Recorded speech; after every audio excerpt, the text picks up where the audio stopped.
Brilliance Audio presents The Surviving Girls by Katee Robert, performed by Carly Robbins.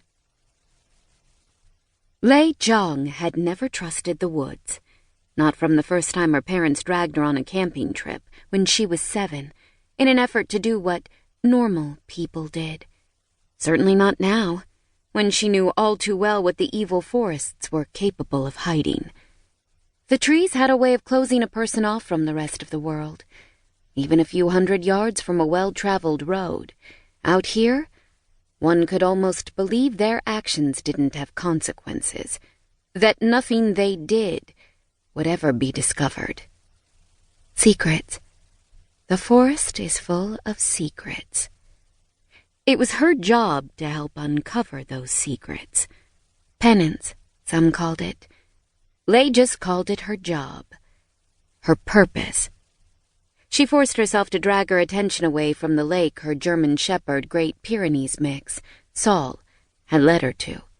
He'd found something, which meant it was time for his reward. Saul was smarter than any dog had a right to be, but that didn't mean he cared about the conflicting feelings that rose in her with every search they did. A successful search meant there was a body at the end of it.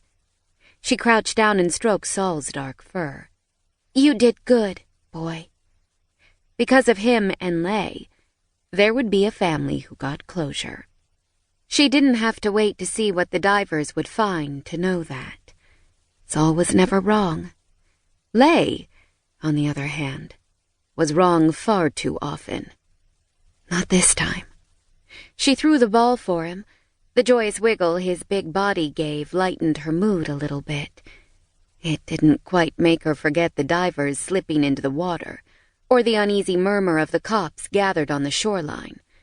But her search was over. Right now, her only priority was rewarding her dog for a job well done. He didn't care that a successful hunt meant someone had been brutally murdered and had their body dumped.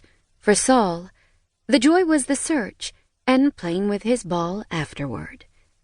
He dropped the bright red globe at her feet and turned in a quick circle, a doggy grin on his face. Lei picked it up and tossed it again, careful to aim well away from the lake and the path she and Saul had taken here. Evidence. Technically, she could leave at any time. Her report would be filed later, but she needed to confirm they brought up a body. Needed to know the job was fulfilled. Needed to bear witness.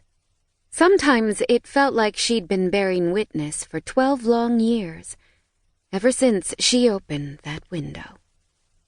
Saul whined, and Lei gave herself a sharp shake. "You're right. No use thinking about that. Not now. Not when they had a hike back down the trail ahead of them. It would take less time to hike out than it had to hike in, because Saul wasn't tracking." The sheriff strode over, looking 10 years older than when he'd initially contacted Lei for her help. He yanked off his wide-brimmed hat and scrubbed a hand over his thinning gray hair. "That girl deserved better than this." "They always do." He frowned at her, as if trying to decide if she was joking. Seeming satisfied she wasn't out of line, he hooked his fingers into a belt almost hidden by his overflowing stomach and huffed out a strained laugh. "Figure you're used to it by now, huh?" Lei tensed.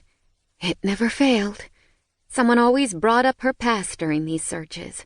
Cops had long memories, longer by far than the even more dogged media cycle or true crime fan. She worked hard to ensure that the legacy she left behind wasn't that of a victim. It seemed like every time she turned around, she faced down some mention of the night her life had taken a hard right turn into a nightmare there was no escaping. But she had escaped. She hadn't let that bastard win. She hadn't curled up in a ball and let life go on without her, or slipped into a drugged haze and become a living zombie. She'd lived. She was a goddamn survivor.